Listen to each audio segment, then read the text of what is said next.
Humanos na Amazônia. Convidamos para coordenar esta mesa a professora doutora Helena Cristina Guimarães Queiroz Simões.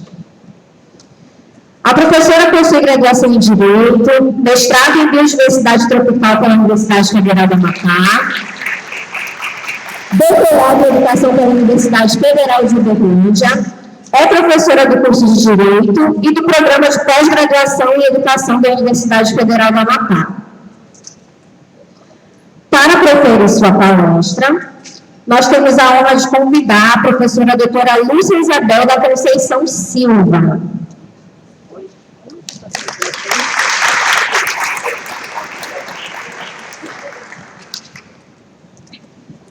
A professora Lúcia possui graduação em Psicologia e doutorado em Teoria e Pesquisa do Comportamento pela Universidade Federal do Pará. Atualmente é professora do Instituto de Ciências da Educação e do Programa de Pós-Graduação em Educação na mesma universidade. Boa tarde, novamente, a todos e todas. Bem, é uma grande honra receber a professora Lúcia Isabel nesse evento. Como eu havia comentado inicialmente com vocês, há algum tempo nós temos trabalhado direitos humanos no curso de Direito e, a despeito de enxergar um movimento de normatização, de legalização importante para o fortalecimento e a proteção dos direitos humanos, tanto no âmbito internacional quanto no âmbito nacional, nós percebemos um colocar em xeque, um pôr em dúvida, nos últimos anos ou nos últimos tempos, a questão da proteção da dignidade da pessoa humana. E isso tem uma especificidade quando nós falamos de Amazônia.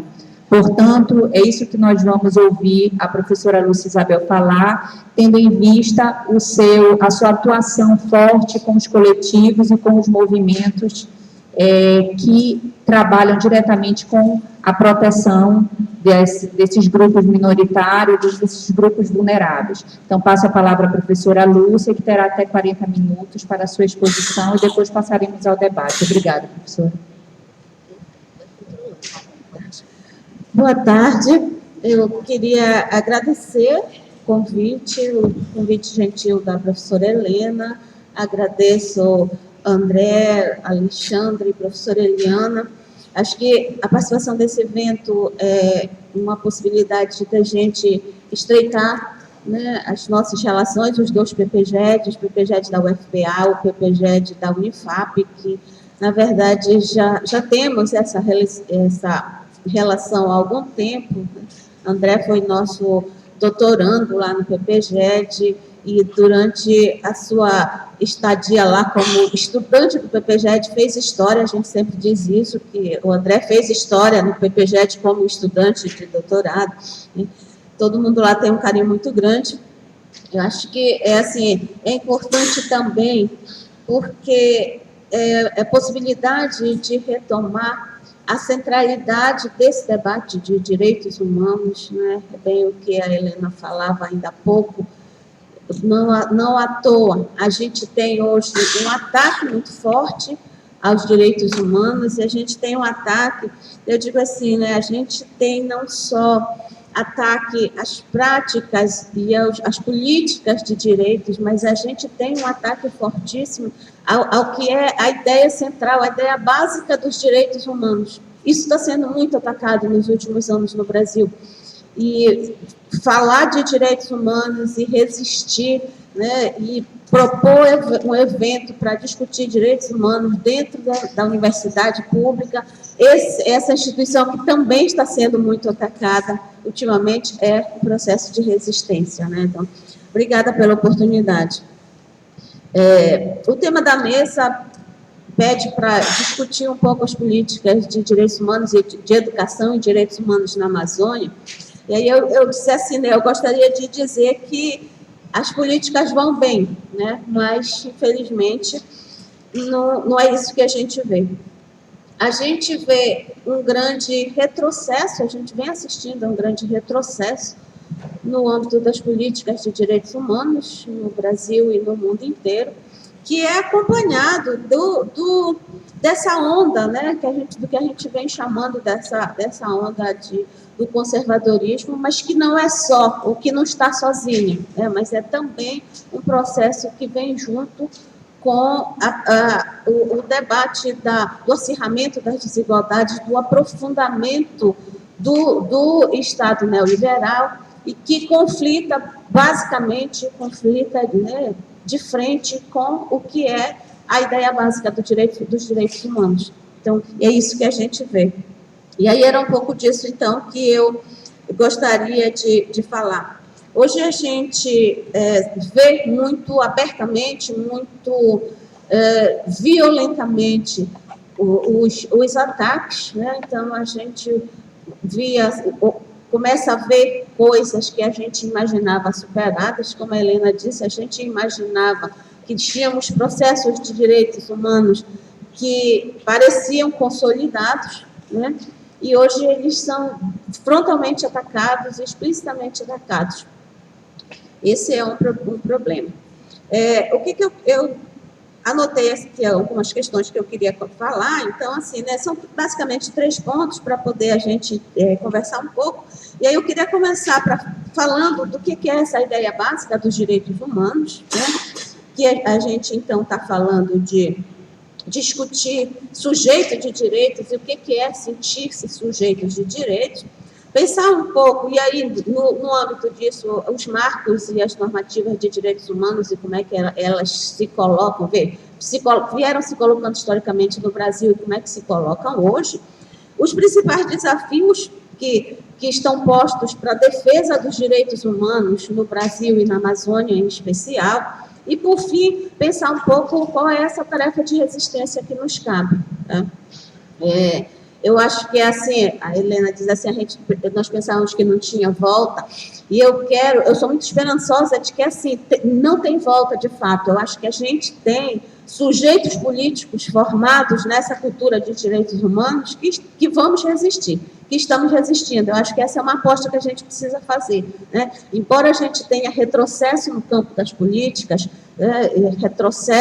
retrocessos muito graves no campo dos direitos, e às vezes eu digo assim, a gente comemorava ou a gente criticava há um tempo atrás os pequenos avanços que nós tínhamos, nós chamávamos de pequenos desde a Constituição de 88, e hoje a gente, diante da conjuntura que nós temos, a gente começa a perceber que eram grandes avanços, né? Porque hoje isso tudo está muito ameaçado, então eram grandes avanços. Mas nós temos sujeitos políticos importantes, individuais e coletivos, que foram formados nessa cultura de direitos humanos, e esses sujeitos estão resistindo. E a minha esperança é de que a gente precisa resistir, a gente vai resistir, né? Então, desse ponto de vista, eu acho que não tem volta mesmo, né?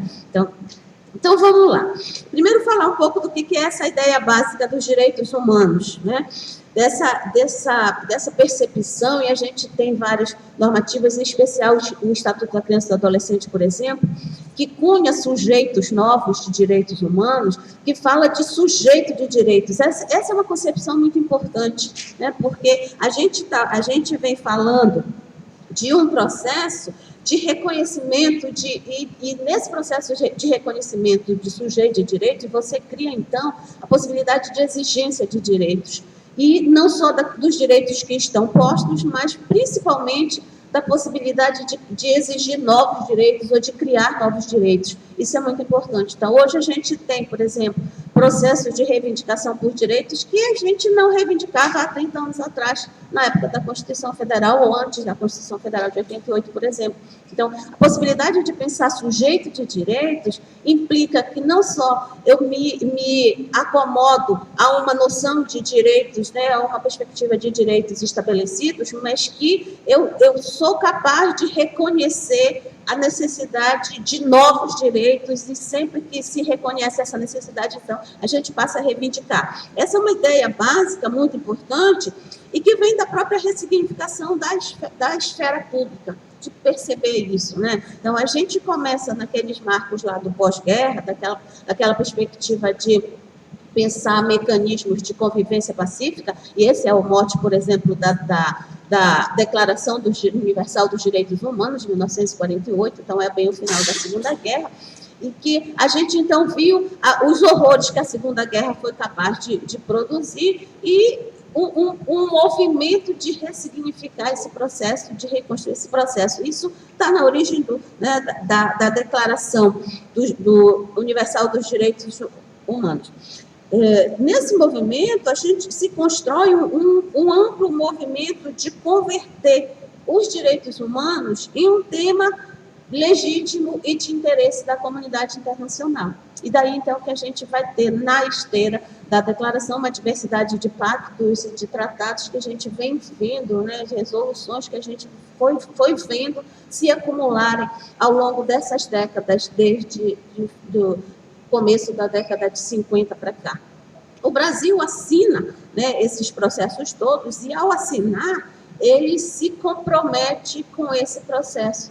Então, assim, no Brasil a gente tem o grande marco da Constituição de 88, e isso é muito importante. Nesse momento em que a gente vê a Constituição de 88 sendo dia a dia, né, rasgada, desmontada, é muito importante reafirmar isso. Porque a Constituição de 88, e é um pouco reflexo do próprio processo de redemocratização, daquele período pós-ditadura, mas a Constituição de 88, ela traz já, né, apresenta um projeto de país, ela apresenta um projeto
de religião, de oportunidades de participação na vida política. Então, a gente tem um processo, né, e uma perspectiva de pensar a cidadania, esse processo de país democrático que prima pela cidadania, nessa tradução bem concreta mesmo de cidadania, que é pensar das condições de exercer, de estar, de participar da vida política da sociedade. Isso dá gosto. E por isso a gente então, precisa reconhecer esse marco importante. Eleger democracia como valor também tem uma importância muito grande na perspectiva de democratização de poder. Né? Porque, assim, eleger e primar por um processo de democratização de poder num espaço, numa sociedade que estava onde o poder sempre esteve fundamentalmente na mão das elites. Então, esse é um ganho importante da Constituição de 88 também.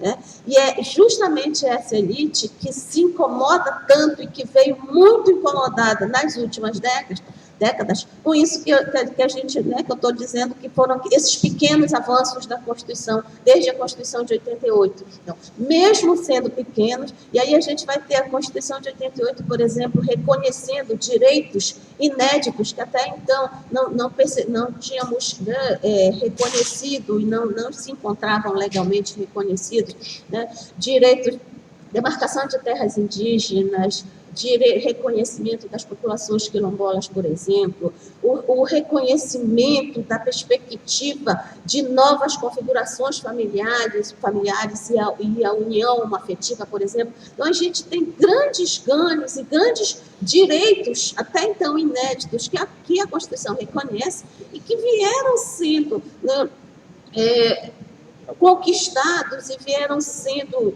reivindicados ao longo dessas 3 décadas de pós-Constituição, que, ainda que não tenham sido plenamente garantidos, serviram muito para incomodar as elites brasileiras que estiveram, neste tempo todo, né, e antes da Constituição Federal, muito habituadas ao poder, né, e à centralização desse poder. Essa é uma questão importante, porque isso ajuda a gente a entender o que são esses ataques mais recentes que a gente tem, né, neste campo.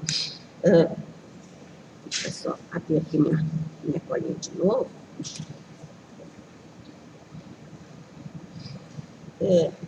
Nesse processo também de adotar a democracia como valor, e dessa perspectiva deste Estado democrático, tem uma coisa que é muito importante e que vem sendo muito atacada, que é a participação popular. Então, este é um debate interessante, não é à toa que o Coiso, quando se elege, diz que ele vai acabar com o ativismo social. Vocês lembram dessa fala, né? Quer dizer, porque é justamente porque reconhece o processo de que esse processo de participação política é muito educativo e é muito formativo, né? E é disso que eu estou falando quando eu digo que eu aposto nessa perspectiva. Por que ele quer acabar com o ativismo social e por que ele elege esta como uma bandeira importante? Porque a Constituição Federal também inova quando propõe os mecanismos de participação. Então, ela não só elege participação popular como um dos alicerces desse Estado democrático de direito, mas ela também cria e propõe todos esses mecanismos de participação. E aí a gente tem um decreto de 2 meses atrás que começa a extinguir, né, e vem né, tem 2 já investidas nessa perspectiva de terminar, né, de extinguir alguns desses conselhos que vinham buscando essa legitimidade ao longo dos 30 anos. A gente sabe que esses espaços não funcionaram sem contradições, não funcionaram sem problemas, mas eram espaços em que este alicerce do projeto democrático de participação popular vinha se consolidando. E daí, de uma tacada só, ele extinguiu mais de 400 conselhos, e os conselhos têm até agora, 28 de junho, por aquele decreto que foi de abril, para dar conta de se explicar e explicar a sua necessidade, né? Então, ele vem fazendo isso o tempo inteiro, porque esses mecanismos são muito importantes. Então, a gente fala de conferências setoriais, da possibilidade de ações populares, de denúncias, da perspectiva de fiscalização de contas e da perspectiva, por exemplo, de incidência de controle nas políticas públicas em geral. Então, os conselhos funcionavam e vinham exercendo essa pressão, como eu disse, com as suas contradições, né, buscando essa legitimidade, mas vinham funcionando nessa perspectiva, né? O Sistema Único de Saúde, por exemplo, não seria o que é sem a participação da comunidade, sem a participação popular. O SUS, que agora também está sendo desmontado, né? O próprio Sistema de Garantia de Direitos de Criança e Adolescente também é um exemplo de um espaço forte de participação popular e que também está na mira dessa regulamentação, né? A Constituição Federal vai, então, impulsionando, dando origem a uma diversidade de novos marcos normativos, né? E aí é pensar um pouco no que é a responsabilidade do Estado com a cidadania, com a dignidade humana, aqueles valores que estão reafirmados na Constituição, princípios básicos da Constituição, a dignidade, a emancipação dos sujeitos, pensado em perspectiva tanto individual quanto coletiva. E o reconhecimento, o compromisso com o combate a todas as formas de violência, de opressão, né? Então, é esse reconhecimento do direito e essa ideia básica de direitos humanos que o Brasil adota a partir da Constituição de 88, que depois, né, tem uma frase famosa do Fernando Henrique Cardoso, em 97, que ele, na promulgação do primeiro Plano Nacional de Direitos Humanos, que ele diz que no Brasil, a partir de agora, a democracia, a liberdade vai ter outro nome, né? E a liberdade chama direitos humanos. Então, o primeiro plano de direitos humanos aprovado em 97, e depois a gente tem mais 2 planos já aprovados no governo Lula, com alguns processos, o segundo nem tanto, mas o PNDH 3, um alvo já de muita controvérsia, muita polêmica, derrubou o ministro do governo Lula, que era o Paulo Vanucci, e a gente costuma dizer que neste debate do Plano de Direitos Humanos, do PNH 3, foi onde a direita e a ultradireita começou a botar suas garras de fora de uma forma muito forte e muito poderosa, né? Então, para a gente entender um pouco como é que essas coisas vieram acontecendo. Os planos de direitos humanos e esse reconhecimento, porque até antes de 97, o Brasil, os governos brasileiros resistiam a fazer um plano de direitos humanos, porque resistiu, né? Como é que você vai enfrentar violação de direitos humanos se você não reconhece que existe violação de direitos humanos? Então, só a partir de 96, 97, é que esse processo começa a se dar a partir do reconhecimento de que existe, sim, violações de direitos humanos e o Brasil precisa propor formas de enfrentar. Então, este primeiro plano de 97 e, sobretudo, o plano de 2009, o PNH3, né, são instrumentos que foram sendo propostos com muita participação, então não é um simples benefício do governo, mas com muita participação, com muita pressão dos movimentos sociais para que eles fossem, na verdade, elaborados e implementados, mas que tem este objetivo, que é difundir essa cultura de direitos humanos no país. Uma cultura fundada principalmente, sobretudo, né, naquilo que os próprios planos vão chamar de formação ética, de formação crítica, de formação política. Então, pensando na perspectiva de criar valores, de construir atitudes orientadas por valores humanizadores, pelo exercício reflexivo de compreensão da realidade e pela perspectiva emancipatória e de participação. Esses são os grandes motes dos planos, né, de direitos humanos como principal política de direitos humanos e de educação em direitos humanos que se constrói no país nessa última década. Eu digo também que essa foi, então, uma perspectiva que veio se fortalecendo e, claro, não sem contradições, né? A própria Constituição Federal de 88 não consegue, por exemplo, apesar de ser a Constituição cidadã, a Constituição que reconhece direitos sociais, e, como eu disse, tem este grande mérito de reconhecer direitos até então inéditos, mas não consegue enfrentar, por exemplo, essa contradição com o mercado. Ao mesmo tempo que você tenta defender uma ideia de direitos sociais, de um Estado garantidor de direitos sociais, são ideias que conflitam, por exemplo, com o mercado, com os valores do mercado, né? E esta foi uma grande questão criticada no Plano Nacional de Direitos Humanos, no PNDH 3, que foi essa que eu estou falando, que derrubou o ministro e fez muita confusão, né? Houve muita reação, porque uma das críticas que se colocava, dentre outras, então, o Plano Nacional de Direitos Humanos 3 era um plano que trouxe, por exemplo, a questão do aborto, trazia a questão colocava em xeque a questão da laicidade do Estado, pensando em perspectivas de proibição de símbolos religiosos em espaços públicos. Pensava, sobretudo, essa sim, né, uma questão bastante criticada, que propunha a mediação de conflitos, a perspectiva da mediação de conflitos no caso de conflitos de terra, conflitos urbanos ou conflitos agrários, e teve uma reação muito grande da bancada ruralista, por exemplo. Então, assim, as bancadas religiosas, católicas e evangélicas, a bancada ruralista, foram muito para cima deste plano do PNH3 por conta dessa perspectiva. Então, era um plano que se propunha a repensar e a criar estratégias de proteção neste âmbito. Então, união estável, homoafetiva, várias dessas questões estavam nesse plano, E foram essas várias questões que foram atacadas, então. Então, assim, isso é um pouco o que a gente veio vendo, né, no Brasil, avançar a perspectiva da proposição de políticas de direitos humanos. A gente pode dizer, né, que no campo das normativas e dessa proposição, a gente teve um avanço grande. A gente tem o Estatuto da Criança e do Adolescente, por exemplo, como uma política premiada internacionalmente, como uma das melhores políticas de proteção de direitos de crianças e adolescentes no mundo.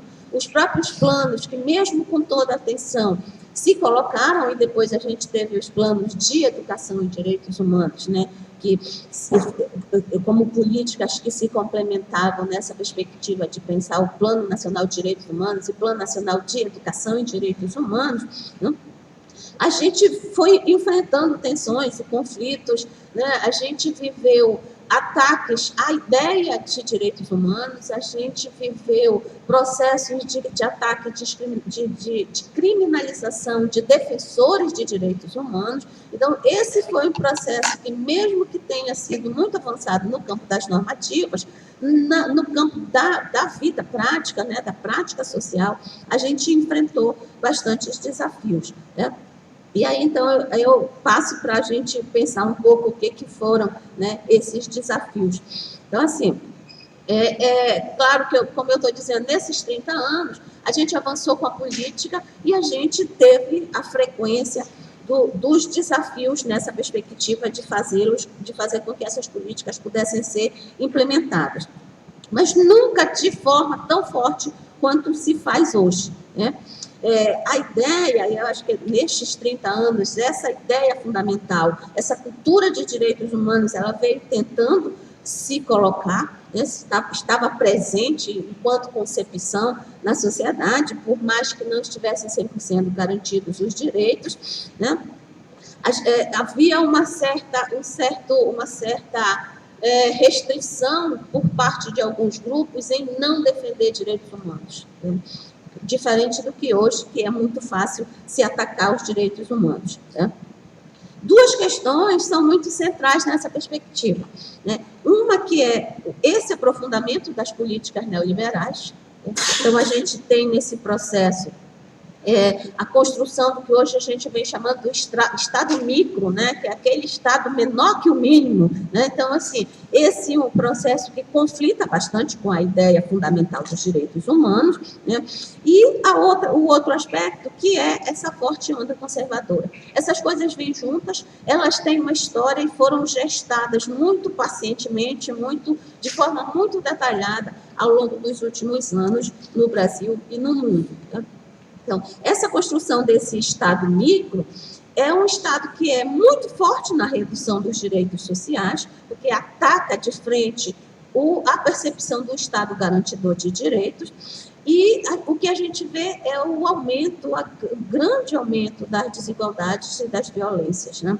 Eu tenho um dado, por exemplo, da Fundação Oxfam, do relatório do ano passado, que chama A Desigualdade que Nos Une, e a Fundação Oxfam mostra como o mundo tem se tornado muito desigual e como que a violência acompanha esse processo de desigualdade, né? Então, a Fundação Oxfam diz, por exemplo, dos 100 milhões de brasileiros mais pobres, né?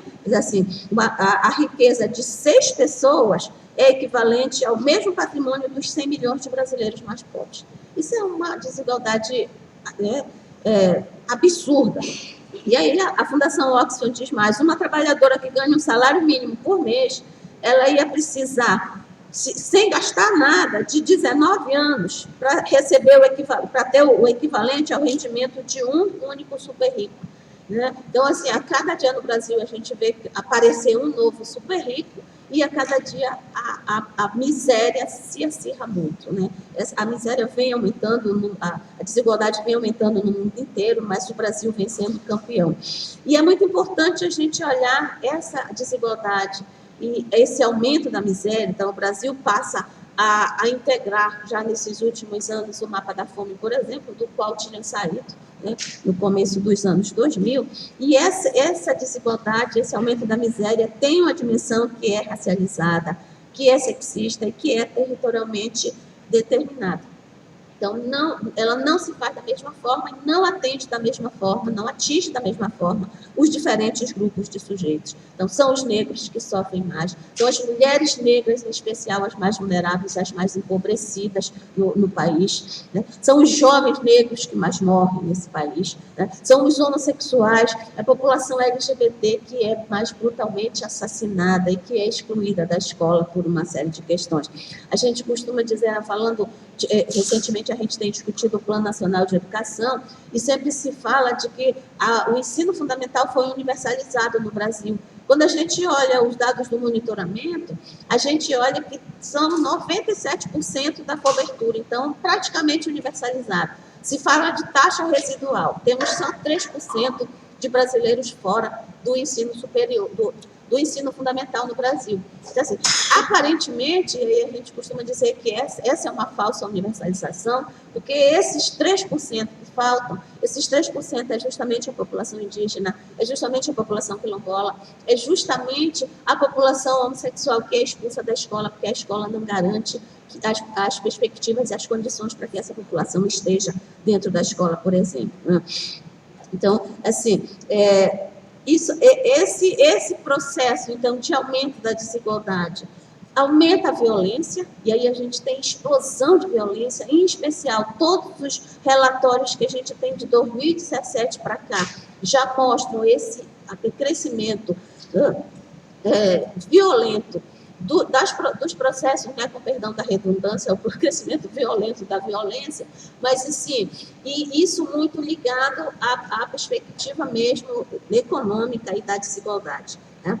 Por outro lado, e junto com isso, essa onda conservadora vem canalizando ou vem fazendo o que alguns chamam de capturando as subjetividades. Então, a onda conservadora vem junto com esse processo, primeiro fazendo uma coisa que parece que na década de 80 a gente fez o contrário, porque na década de 80 os movimentos sociais a gente conseguia dar conta de fazer um processo de politizar a pobreza, de fazer com que os pobres começassem a parar de pensar que eram pobres porque Deus queria e se perceberem sujeitos de direitos e partir para os processos de organização e de reivindicação de direitos, né? Então, a gente viveu isso.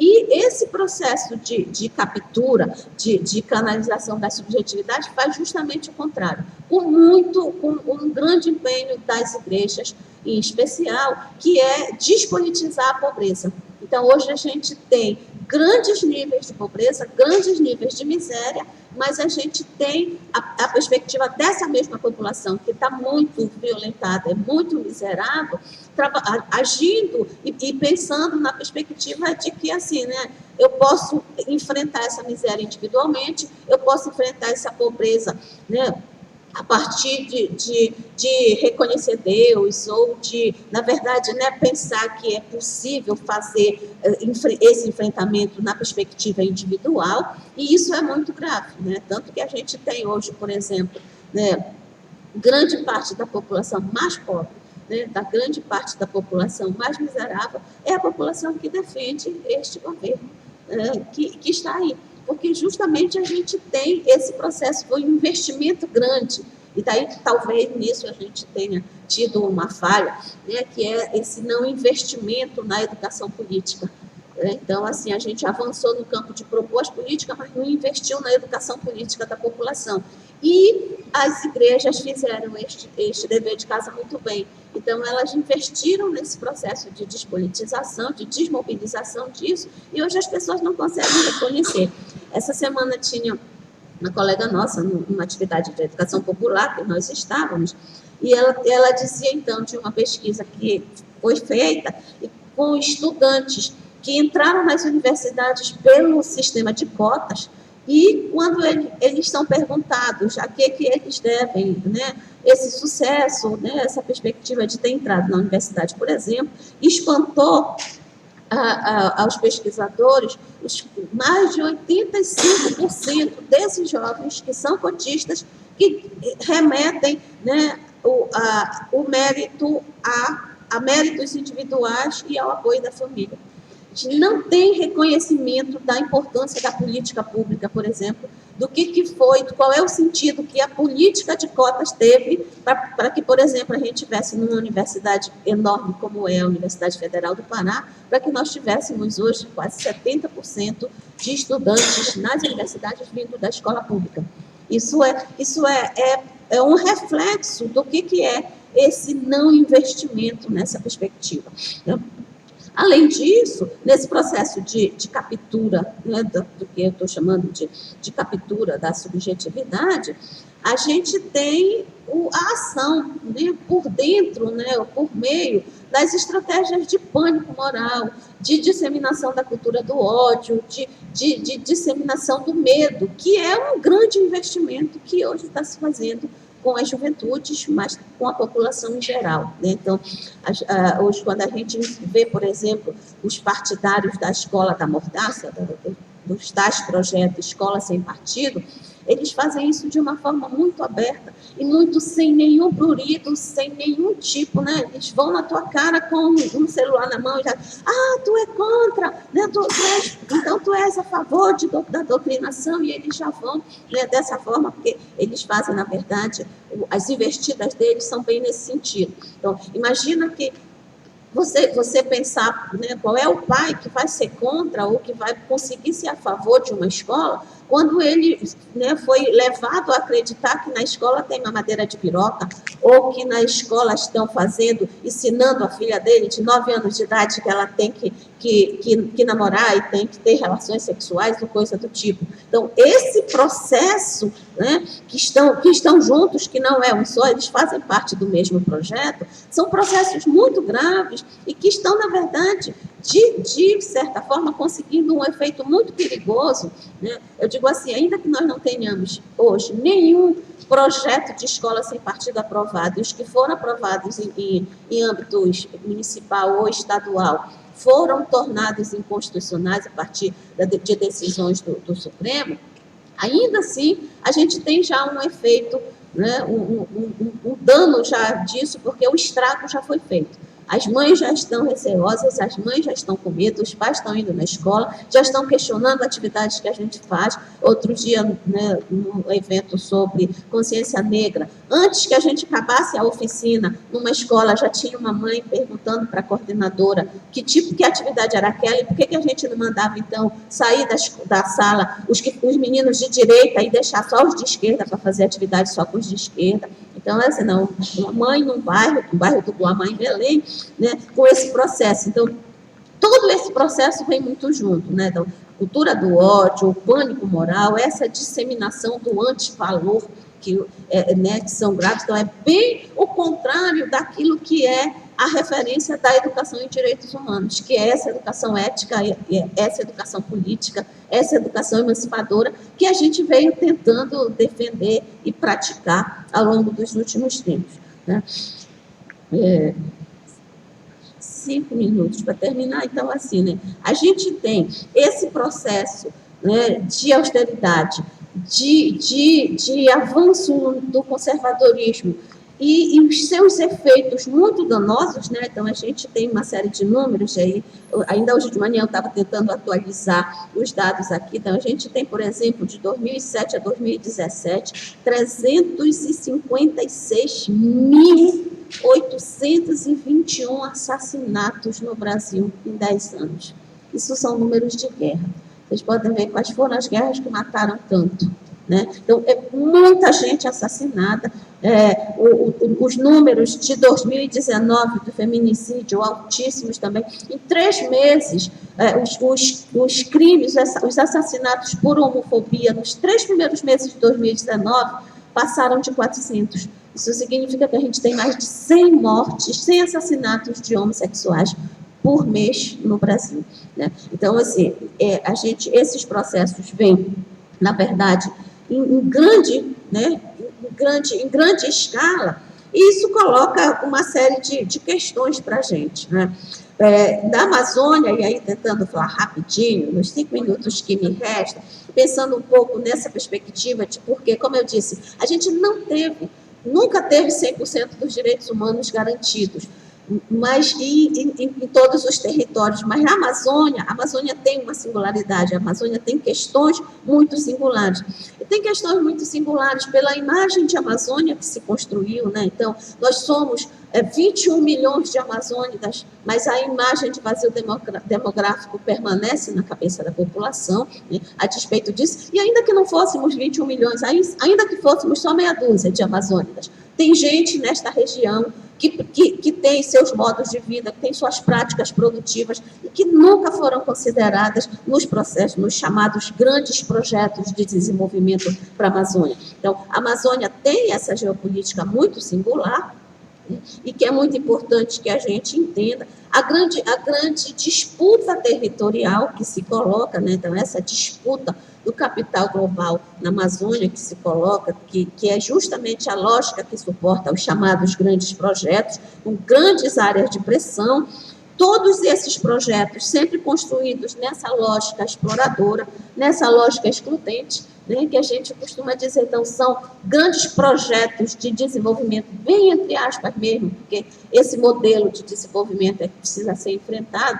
Então, são grandes projetos que pensam desenvolvimento na perspectiva de exploração de recursos, faz dos nossos estados grandes exportadores de matéria-prima, e que deixa para a gente, na nossa região, os custos sociais e os custos ambientais.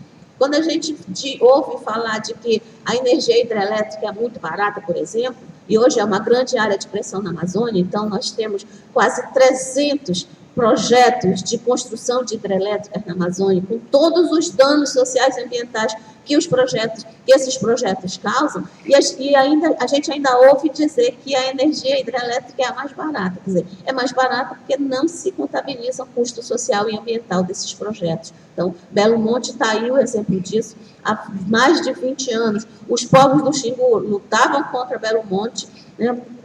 A gente tinha um candidato presidente na década, né, no final da década de 90, que dizia que Belo Monte não ia sair. No começo dos anos 2000, quando ele se elege, ele muda o discurso e aprova Belo Monte, não só aprova Belo Monte, como financia Belo Monte. E a população hoje está lá, né? E a gente tem presidente da FUNAI, por exemplo, que diz que os índios não foram, assinou, né, o protocolo dizendo, e os relatórios de impacto dizendo que não teria indígena atingido, porque a concepção dele era de que indígena atingido seria indígena se tivesse suas terras alagadas.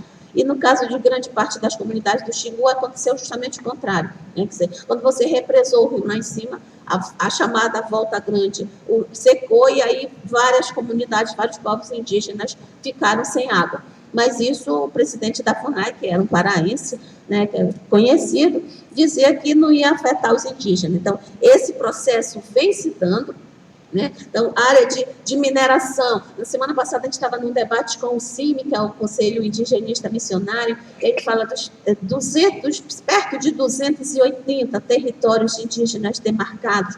Mais da metade tem conflitos com mineradoras, ou conflitos com madeireiros, ou conflitos com latifundiários, ou os três conflitos juntos, né? E aí não é à toa que aí, de novo, o presidente vem e diz assim, nenhum centímetro de terra indígena vai ser demarcada, né? Então, ele já anuncia isso e anuncia esse grande ataque ao que é a vida e a população. Então, a Amazônia é um cenário singular para pensar direitos humanos por conta dessa perspectiva, por conta dessa grande área de pressão, né, em cima de uma imagem que se constrói de última reserva, né, de grande reserva de recursos naturais, esquecendo da população, dos danos ambientais. E na Amazônia a gente vai ver, por exemplo, formas de vida que a gente imaginava que eram formas de vida do século XVIII ou XIX. Então, trabalho escravo, tráfico de pessoas, a altíssima exploração sexual de crianças nos rios da Amazônia, por exemplo, né? Marajó, lá é um exemplo muito emblemático disso, que a gente veio vendo, né, vem vindo crescer. E, além disso, a forte criminalização das lideranças dos movimentos sociais. Então, a gente tem hoje grandes lideranças, algumas grandes lideranças assassinadas, né? São crimes que se tornaram famosos no mundo, e muitas outras lideranças criminalizadas respondendo a processo. Temos um colega da Unifespa, da Universidade do Sul e Sudeste do Pará, que responde processo por formação de quadrilha, né? A gente tem presidente da Sociedade de Defesa dos Direitos Humanos do Pará, por exemplo, também respondendo a processo por formação de quadrilha, porque lideraram organizações, lideraram fechamento de rodovias, por exemplo, coisa do tipo, né? Agora, rapidinho, para acabar, antes que a Helena brigue comigo, né? O que eu acho que é possível, que a gente precisa fazer para enfrentar essas questões, né? A primeira coisa que eu coloquei aqui é assim, né?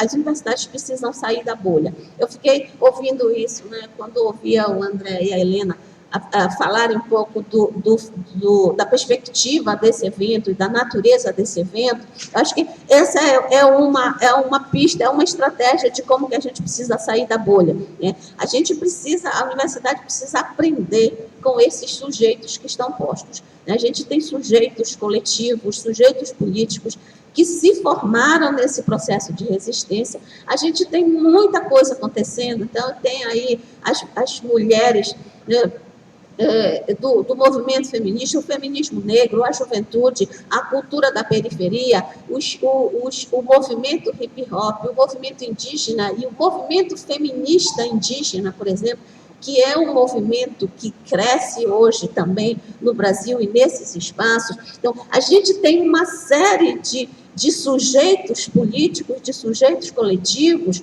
que precisamos nos juntar, né? Então, e a universidade precisa conseguir aprender com esses sujeitos, precisa aprender a incentivar esse ativismo, que aí é bem a subversão e é bem a contramão do que o presidente, né, Coiso anda falando, porque quando ele vem e diz que ele vai acabar com o ativismo, incentivar o ativismo, incentivar a organização é a grande subversão, a grande resistência que a gente precisa fazer. Eu tenho uma aposta grande nesse processo, né? A gente está fazendo muita coisa junto, então a gente precisa aprender a escutar, a gente precisa reaprender a fazer trabalho de base na comunidade. Então, como eu disse, a participação e a organização são muito educativas. A gente teve movimentos na década de 80 e 90 de centros comunitários, de atividades nas periferias das cidades, por exemplo, que davam um tom diferente desse processo de competição, de competitividade e de individualização, que hoje as igrejas que estão na periferia fazem, porque os centros comunitários, as comunidades de base, elas reacendiam esse espírito coletivo. O que é viver em comunidade, por exemplo?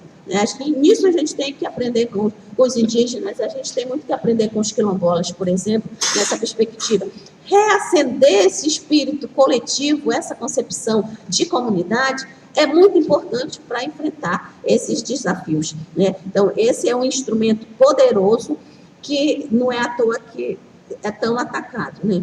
Acho que a gente tem essa perspectiva de necessidade de agregar essas novas pedagogias, né, do movimento indígena, as pedagogias feministas, o feminismo negro que está aí, por exemplo, recolocando, né, e criticando o próprio feminismo hegemônico, né, falando disso para a gente.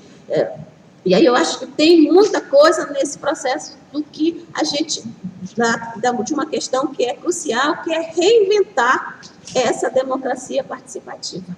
A gente fez uma aposta grande nisso, a gente parece que levou, né, um golpe grande, mas a gente precisa resistir nessa perspectiva de reinvenção. Então, é isso um pouco que eu entendo, e aí, né, a gente tem uma máxima no movimento de direitos humanos, que é assim, não tem direitos humanos sem luta por direitos humanos. E aí é com essa que eu encerro, e aí ficamos à disposição para conversar, tá? Obrigada, desculpa.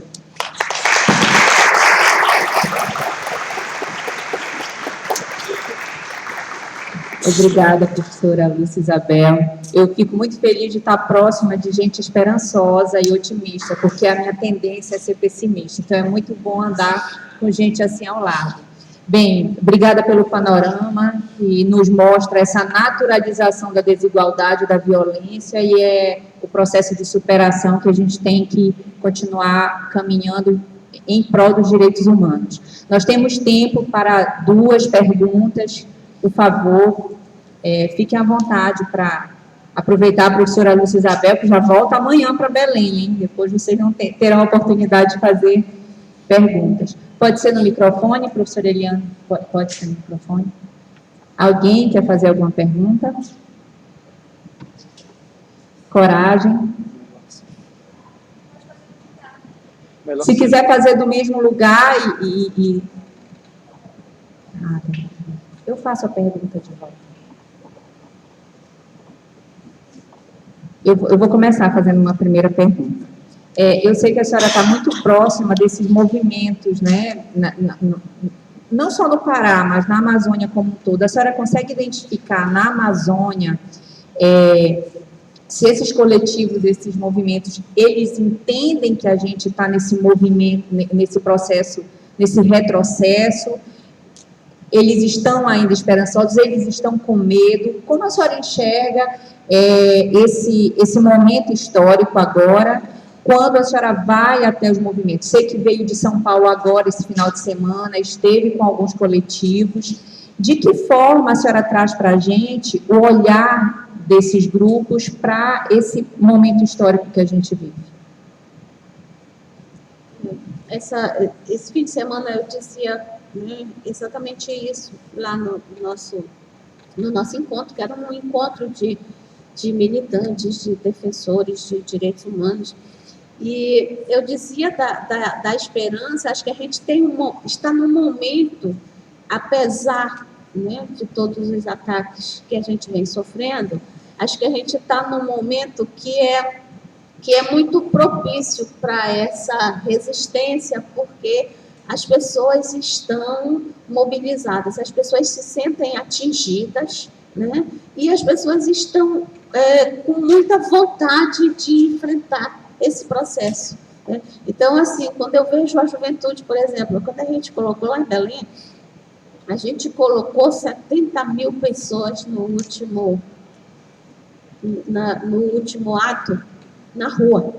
Eu imaginava que não teria, porque o primeiro foi muito grande, né? Quando a gente começou a ver, né, achando que a mobilização estava muito grande e tal, quando a gente começou a ver fundamentalmente a juventude na rua, os estudantes, né, a esperança me reacendeu bastante.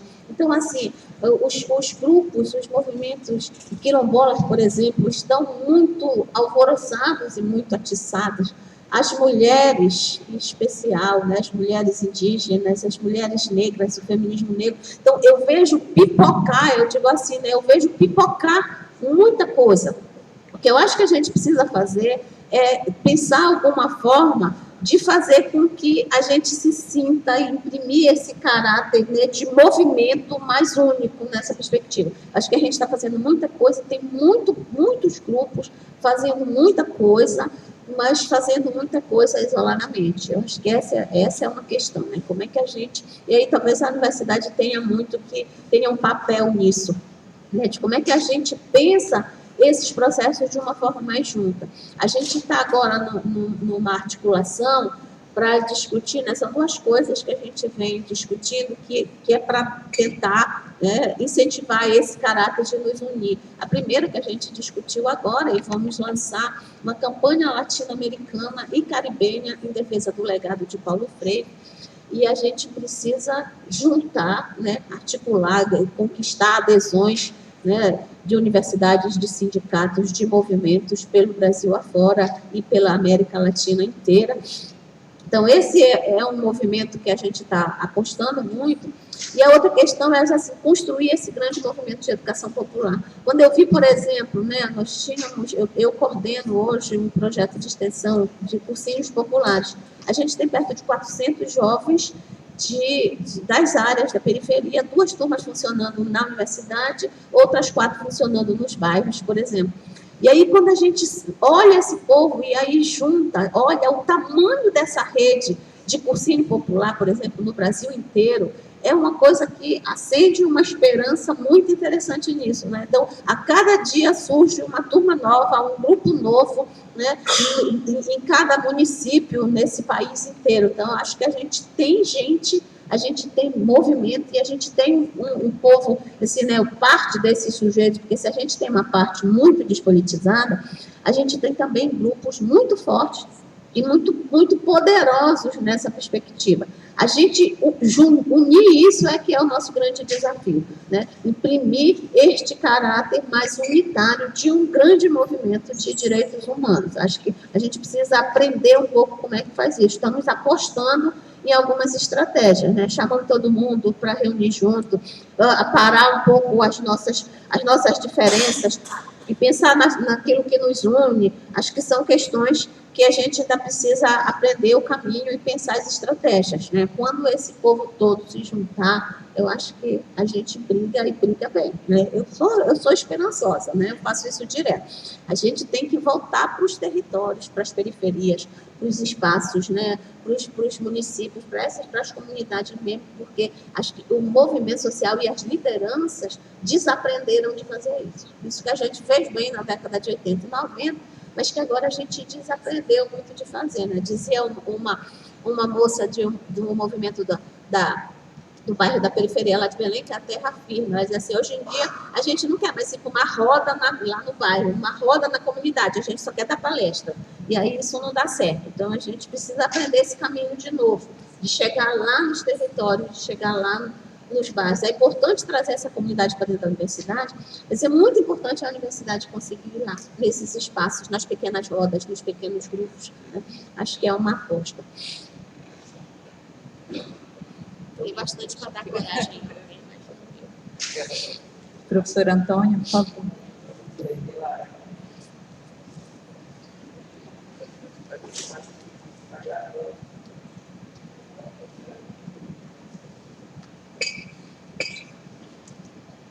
Temos tempo somente para essa pergunta agora, para passarmos para a próxima palestra.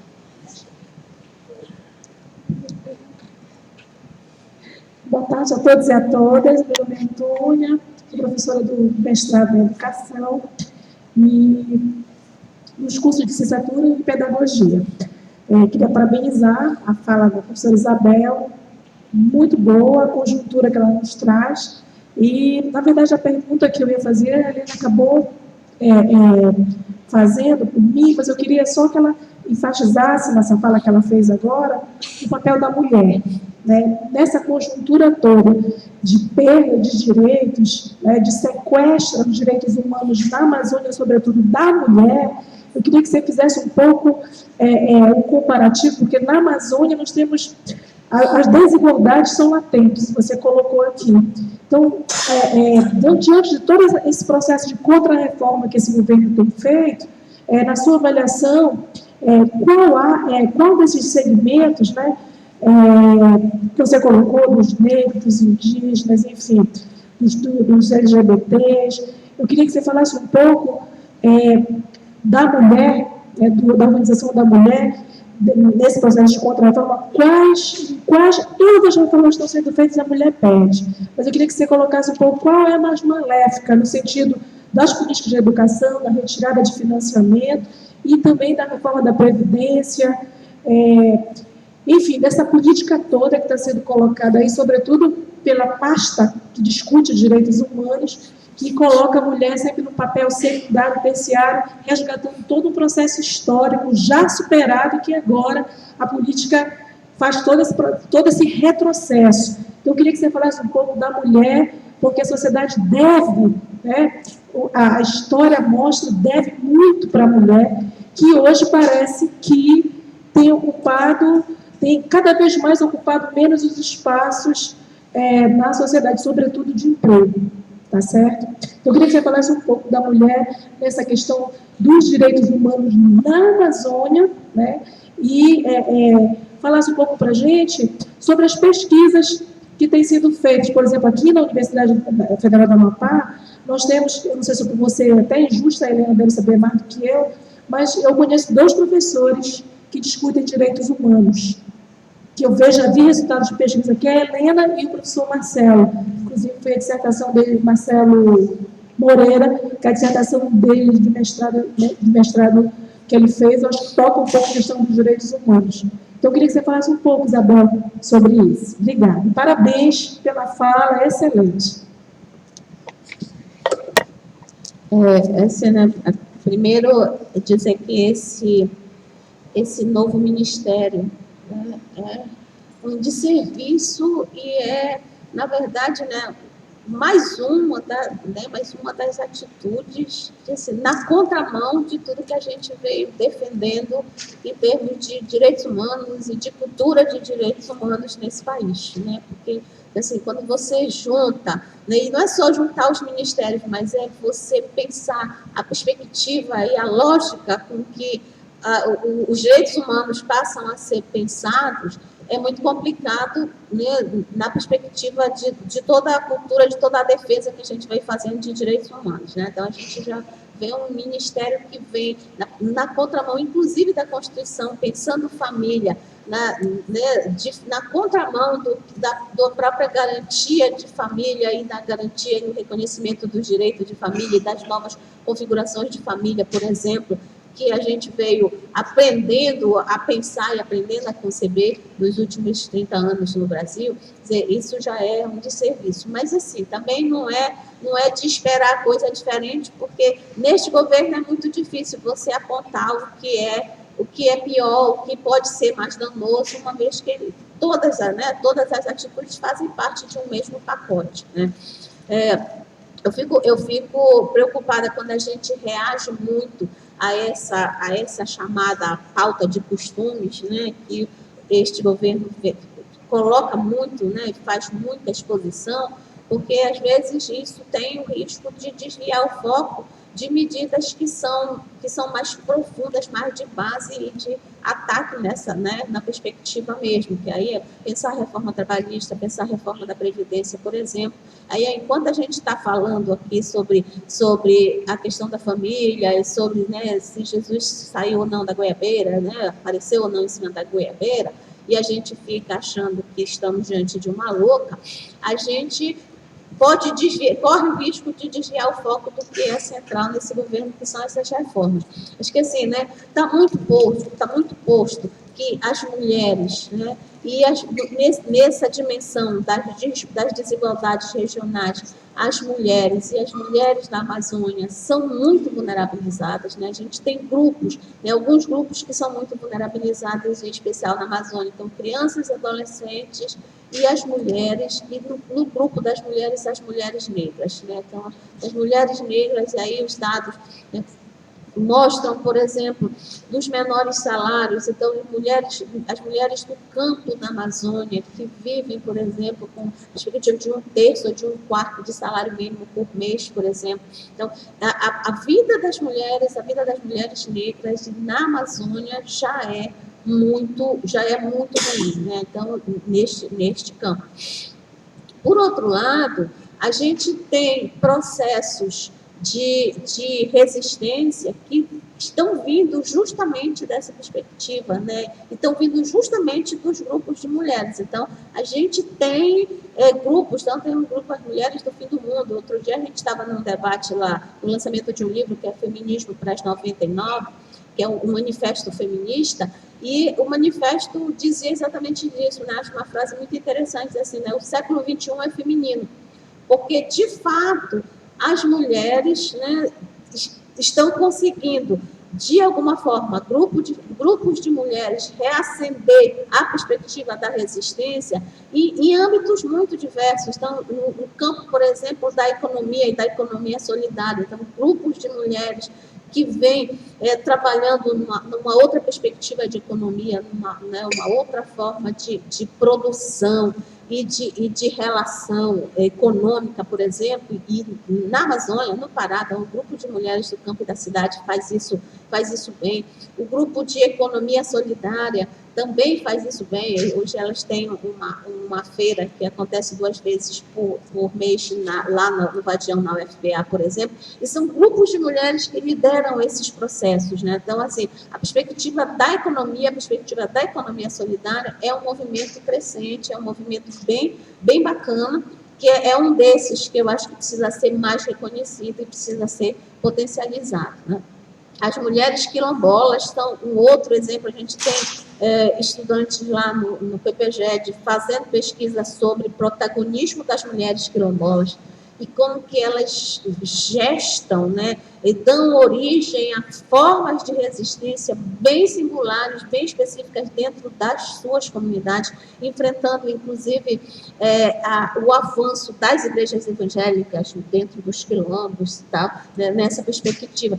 Então, tem exemplos importantes que eu acho que é muito bacana a gente apostar que esse século XXI é feminino. Né? Então, as mulheres estão dando um pouco esse tom, dando conta, por exemplo, de refazer a própria cara do feminismo, né? Aquele feminismo da década de 20, da década de 30, né? Aquele feminismo que hoje a gente diz assim, o feminismo hegemônico, aquele feminismo branco, que reivindicava uma série de direitos que foi muito importante, tem a sua importância nesse processo de pensar direito das mulheres, mas que, assim, não representava esses outros sujeitos políticos que hoje estão despontando, né? Então, as mulheres negras conseguem peitar e conseguem construir não só práticas sociais, né, ativismo social importante, como elas conseguem novas formulações, né? Acrescer a essas formulações do feminismo, o que é a dimensão do feminismo negro, o que é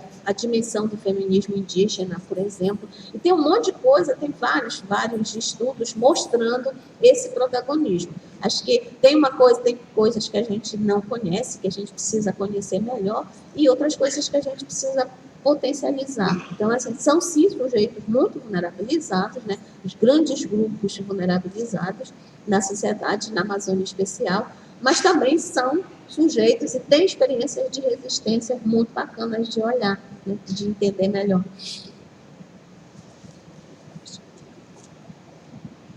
Bem, então nós agradecemos, professor. Eu acho que o que fica após a sua fala é um sentimento de esperança em todos nós.